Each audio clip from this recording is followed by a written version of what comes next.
അതെ, നോക്കിയേ, എന്തു ഭംഗിയല്ലേ കാണാൻ. അപ്പോൾ കണ്ടപ്പം തന്നെ എല്ലാവർക്കും മനസ്സിലായി കാണും നൂൽപുട്ടാന്ന്. പക്ഷേ ഇത് എന്തും കൊണ്ടാണ് ചെയ്തേന്നല്ലേ? അല്ലേ, നല്ല ഹെൽത്തി ആയിട്ടുള്ളൊരു നൂൽപുട്ടാട്ടോ. അപ്പം തുടങ്ങിയാലോ? കുറച്ച് നിലക്കടലയും അതുപോലെ തന്നെ പൊട്ടുകടലയും ഒരു കാമുറി തേങ്ങയും എടുത്തിട്ടുണ്ട് കേട്ടോ.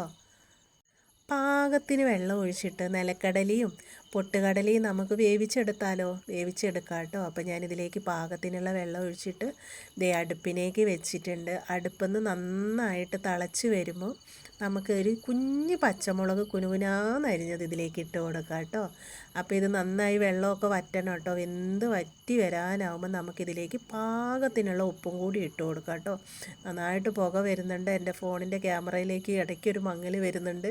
അപ്പോൾ ഉപ്പും കൂടി ഇട്ട് കൊടുത്തിട്ടുണ്ട്. എന്നിട്ട് ഇനി നമുക്കിത് ഇതിലേക്ക് തേങ്ങയും കൂടി ഇട്ട് വെള്ളം വറ്റി കഴിഞ്ഞാൽ തന്നെ ഇത് മസാല റെഡിയാകും കേട്ടോ. ഇനി നമുക്കിതിലേക്ക് കറിവേപ്പിലയും ഇട്ട് കൊടുക്കുക കേട്ടോ, ചെറുതായിട്ട് മുറിച്ചത്. അത് കഴിഞ്ഞിട്ട് നമുക്കിതിലേക്ക് ചിരണ്ടി വെച്ച തേങ്ങയും കൂടി ഇട്ട് ഇത് വറ്റി കഴിയുമ്പോൾ മസാല റെഡിയായി കേട്ടോ. ഇത് നമ്മളെ മുത്താറിപ്പൊടിയാട്ടോ. മുത്താറിയും കൊണ്ട് ഒരുപാട് വീഡിയോസ് ഞാൻ ഇട്ടിട്ടുണ്ട്. പല രീതിയിൽ ഉണ്ടാക്കിയിട്ട് നമുക്ക് മക്കൾക്ക് കൊടുത്താൽ മക്കൾ മടിയില്ലാണ്ട് കഴിച്ചോളൂ കേട്ടോ. പാകത്തിനുള്ള ഉപ്പിട്ടിട്ട് നമുക്ക് പത്തിലിന് കുഴച്ചെടുക്കുന്ന പോലെ കുഴച്ചെടുക്കാം. ഇത് ഷുഗർ ഉള്ളവർക്കായിക്കോട്ടെ, ചെറിയ മക്കൾക്കായിക്കോട്ടെ, മുത്താറി ഏറ്റവും നല്ലതാട്ടോ ശരീരത്തിന്.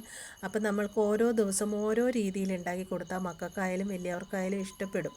അപ്പോൾ ഇതുപോലെ പത്തിലിൻ്റെ പരുവത്തിൽ ഞാൻ കുഴച്ചെടുത്തിട്ടുണ്ട് കേട്ടോ. അപ്പം നൂൽപുട്ടിൻ്റെ അച്ചിലേക്ക് ഞാൻ ഈ മാവ് നിറച്ച് കൊടുക്കുക കേട്ടോ. അപ്പം നൂൽപുട്ടിൻ്റെ അച്ച് എല്ലാവർക്കും ഉണ്ടാവുമല്ലോ അല്ലേ.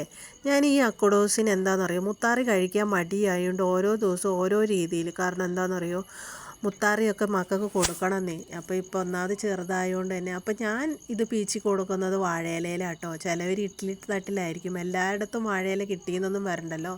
അപ്പോൾ ഇഡ്ഡലി തട്ടിലായാലും ഇതുപോലെ ആക്കി കൊടുത്താൽ മതി കേട്ടോ. ഞാൻ മുത്താറീൻ്റെ പലതരം വീഡിയോ എൻ്റെ ചാനലിൽ ഇട്ടിട്ടുണ്ട് കേട്ടോ. ഞാൻ എൻ്റെ അക്കഡോസിന് പല രീതിയിൽ തന്നെ ഉണ്ടാക്കി കൊടുക്കുക. കുറുക്ക് ഉണ്ടാക്കിയാൽ കഴിക്കാൻ മടിയായതുകൊണ്ട് ഇങ്ങനെ എങ്ങനെയെങ്കിലൊക്കെ ഉണ്ടാക്കി അവനെ കൊണ്ട് കഴിപ്പിക്കും. ചെറുതല്ലേ. അതുപോലെ തന്നെ റിഹാനും നല്ലതാണ്, ഞാൻ അവനും കൊടുക്കാറുണ്ട്. ഷുഗർ ഉള്ളവർക്കും കഴിക്കാൻ നല്ലതാണ് മുത്താറി. അപ്പം രാത്രി അതൊക്കെ കഴിച്ചാൽ, അല്ലെങ്കിൽ രാവിലത്തെ ബ്രേക്ക്ഫാസ്റ്റിന് ഇങ്ങനെയാക്കി കഴിച്ചാലും മതി. അപ്പം ഞാൻ ഇതിലേക്ക് മസാല മേലെ വെച്ച് കൊടുക്കും കേട്ടോ. മേൽഭാഗത്ത് വെച്ച് കൊടുക്കണം. ഞാനത് എങ്ങനെയാണെന്ന് ഇതിട്ട് കഴിഞ്ഞ ശേഷം കാണിച്ചു തരാം കേട്ടോ, ഞാൻ എങ്ങനെയാണ് മസാല ഇതിലേക്ക് വെച്ച് കൊടുത്തിരിക്കുന്നതെന്ന്.